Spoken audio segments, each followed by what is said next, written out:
के धार्मिक गुरुओं से कि गंगा जी में जाके अपने पाप धो की जरूरत है। खासकर एससी एसटी ओबीसी समाज के लोगों को, बहुजन समाज के लोगों को इन चीजों की समझने की जरूरत है। जिस प्रकार से चंद्रशेखर आजाद रावण जी को लगातार ट्रोल किया जा रहा है, समाज आज भी अंधविश्वास और जातिवाद में जकड़ा हुआ, धर्म को राजनीति बना लिया है लोग। एक राजा यज्ञ करने जाते हैं तो जो बुद्ध जी थे, बुद्ध जी उनको रोकते और उनसे पूछते हैं आखिरकार आप क्या करना चाहते। तो उन्होंने कहा कि मृत्यु हो गई है, उनके पुण्य के लिए, उनको ताकि स्वर्ग मिल जाए, उसके लिए मैं ये जो है यज्ञ करने वाला हूँ। उनके धार्मिक गुरुओं से कि गंगा जी में जाके अपने पाप धो और पापों से मुक्ति ले लो। ना मैंने पाप किए, मैं तो अपने हक वंचित समाज को उनके पैरों पे खड़ा करने के लिए, उनके साथ जो जुल्म हो रहा है उसको रोकने के लिए काम कर रहा हूँ। जिन संतों गुरुओं महान पुरुषों के रास्ते पे, विचारधारा पे हम लोग चलते हैं, हम पाप और पुण्य में बहुत भरोसा भी नहीं करते, हम तो कर्म में भरोसा करते हैं। मैं तो सतगुरु रविदास जी महाराज को मानने वाला व्यक्ति हूँ। मन चंगा तो कटौती में गंगा, मैं क्यों जाऊं मथुरा काशी, मैं बेगमपुरा का वासी। मेरा मन साफ सुथरा है तो मुझे कहीं जाने की जरूरत नहीं। तो चंद्रशेखर जी आए हैं यहाँ कुंभ में कि नहीं आए? यहाँ आकर के वक्तव्य दिया है कि अपनी जगह पे रह कर? तो ठीक है, वो पुण्यात्मा होंगे। अगर पुण्यात्मा हो तो अच्छी बात है, हमें क्या बाधा है। और हम लोग यहाँ आए हैं तो निश्चित रूप से जाने अनजाने कोई दोष पाप होता है, उसका निवारण यहाँ होता है, ऐसी हमारी श्रद्धा है और ऐसा हमारे शास्त्रों का उल्लेख है। तो हम आए हैं यहाँ पर। नमस्कार, आदाब, सत श्री अकाल, जय भीम, जोहार। मेरा नाम है कन्हैया कुमार। साथियों, आज चंद्रशेखर आजाद रावण जी सबसे ज्यादा चर्चा के विषय बन गए हैं। कुंभ के ऊपर दिए हुए बयान को लेकर के काफी ज्यादा सुर्खियों में है चंद्रशेखर आजाद रावण जी। लगातार आपने देखा कि किस प्रकार जो मनुवादी लोग हैं उनको ट्रोल करने की कोशिश कर रहे हैं, उनको फंसाने की कोशिश कर रहे हैं, उनके बयान को अलग तरीके से बताने की कोशिश कर रहे हैं। आपने देखा कि कुंभ की शुरुआत है 13 तारीख से, और 13 तारीख से ही जब बयान ये दिया, खासकर चंद्रशेखर आजाद जी ने जब उनसे पूछा गया कि जो सरकार है वो कुंभ के मेले की पूरी तरीके से तैयारी कर रही है, आप इस पर क्या कहना चाहेंगे, आपकी क्या तैयारी है?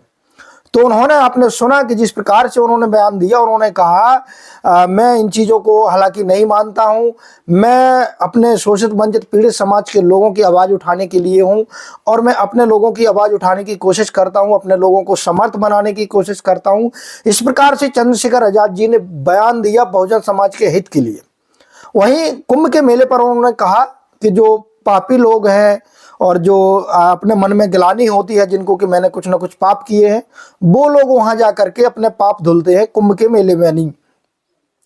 तो जिस प्रकार से ये बयान दिया, आपने देखा कि इसको लेकर के तोड़ मरोड़ करके किस तरीके से अलग अलग बयानबाजी जो अलग अलग विचारधारा के लोग हैं किस तरीके से की, इस चीज को समझने की जरूरत है। खासकर एससी एसटी ओबीसी समाज के लोगों को, बहुजन समाज के लोगों को इन चीजों की समझने की जरूरत है। जिस प्रकार से चंद्रशेखर आजाद रावण जी को लगातार ट्रोल किया जा रहा है इस खबर को लेकर के, वहीं सबसे बड़ी बात यह है कि अभिमुक्तेश्वरानंद जी महाराज हैं जो, उन्होंने इस बात का समर्थन किया है। आपने सुना वो वीडियो के माध्यम से, उन्होंने कहा है कि जो आजाद जी ने कहा है वो बिल्कुल सही कहा है।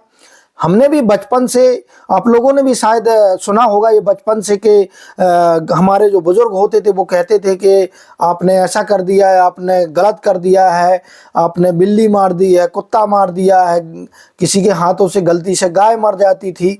तो ऐसे समय पे लोग क्या कहते हैं कि आप जाओ गंगा नहा करके आओ क्योंकि आपसे पाप हो गया है।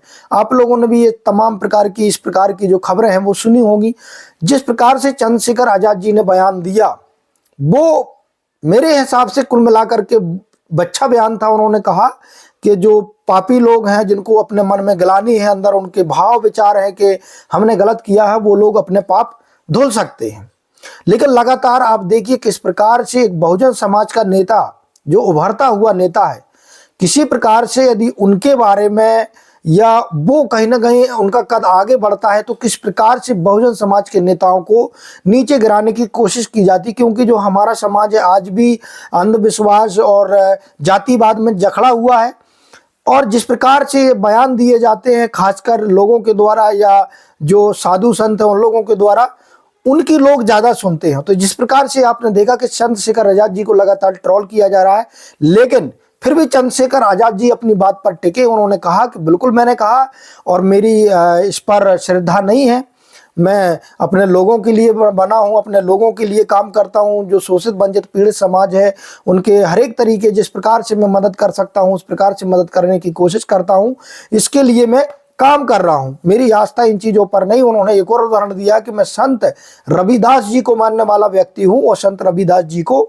मानता हूं मैं। उन्होंने एक दोहा भी कह के सुनाया। लेकिन लगातार इस पर जो हिंदू धर्म के मानने वाले लोग हैं, जो हिंदू धर्म को चाहने वाले लोग हैं, लगातार वो ट्रोल कर रहे हैं, लगातार वो घेरने की कोशिश कर रहे हैं। क्योंकि हमारे देश में यदि सबसे ज़्यादा देखा जाए तो कहीं ना कहीं धर्म को राजनीति बना लिया है लोगों ने, और वही धर्म को लेकर के यदि कोई बयान दे देता है तो उस पर सबसे ज़्यादा टीका टिप्पणी होती है और उस चीज़ को चुनाव में आने वाले समय में मुद्दा भी बनाया जाता है। साथियों, अभी दिल्ली और बिहार में चुनाव है, इसको लेकर के खासकर बहुजन समाज की जितनी पार्टियां हैं, एससी ओबीसी समाज की जो पार्टियां हैं, बहुजन हितैषी जो पार्टियां हैं, उनको घेरने का काम किया जा रहा है। बाकी आप लोग खुद समझदार हैं, आप लोगों को इन चीज़ों पर विचार करना होगा। जितने भी बहुजन लोग थे, जितने भी बहुजन समाज सुधारक या फिर जो बहुजन नेता हुए हैं या जो जिन्होंने हमारे उद्धार के लिए कार्य किया है, बाबा साहब अम्बेडकर जी और भगवान गौतम बुद्ध जी, जिस प्रकार से आपने सुना, उन्होंने हमेशा इन चीज़ों का विरोध किया है। आपने एक कोट सुना हो, एक बार जब एक राजा यज्ञ करने जाते हैं तो जो बुद्ध जी थे, बुद्ध जी उनको रोकते और उनसे पूछते हैं आखिरकार आप क्या करना चाहते। तो उन्होंने कहा कि मेरे पिताजी की मृत्यु हो गई है, उनके पुण्य के लिए, उनको ताकि स्वर्ग मिल जाए, उसके लिए मैं ये जो है यज्ञ करने वाला हूँ। तो वहाँ पर जो गौतम बुद्ध जी थे वो कहते हैं कि आप ऐसा करिए, एक घड़े में आप घी डालिए और उसमें कुछ पत्थर डाल दीजिए। जब इस प्रकार की बात करते हैं वो राजा इस प्रकार से करते हैं, और जब वो घड़ा ले जाकर के एक पानी में जब राजा के द्वारा तोड़वाया जाता तो जो पत्थर होते हैं वो डूब जाते हैं, जो घी होता है वो ऊपर तैरने लगता है। वहाँ गौतम बुद्ध जी कहते हैं कि जो अपने जीवन में जिस व्यक्ति ने किए होते हैं उस चीज़ का परिणाम उनको मिलता है। क्या ये जो पत्थर है, क्या किसी भी प्रकार की कोशिश करने से, यज्ञ करने से या कुछ और करने से क्या ये डूब ऊपर आ सकते हैं? तो वहाँ पर राजा अचंभित हो गए और उनको वास्तविकता का पता चला कि इन सारी चीज़ों से कुछ नहीं होता है। तो जिस प्रकार से चंद्रशेखर आजाद जी को लगातार घेरने की कोशिश की जा रही है, महाकुंभ में जिस प्रकार से साधु संत लोग वहाँ पर लोग जाते हैं, जो लोग धर्म को मानते हैं, जिन लोगों के अंदर गिलानी होती है कि हाँ हमने पाप किए हैं, ऐसे लोग वहाँ ज़्यादा जाते हैं अधिकतर। और जिस प्रकार से आपने देखा कि अभी मुक्तेश्वरानंद महाराज जी ने भी इस चीज़ का समर्थन किया है। आप लोगों की राय क्या है कमेंट के माध्यम से जरूर दें। अभी तक आपने बीएमएम न्यूज 90 को सब्सक्राइब नहीं किया तो सब्सक्राइब कर लें, साथ में बेल आइकन को प्रेस कर लो, वीडियो को लाइक जरूर कर दें। धन्यवाद।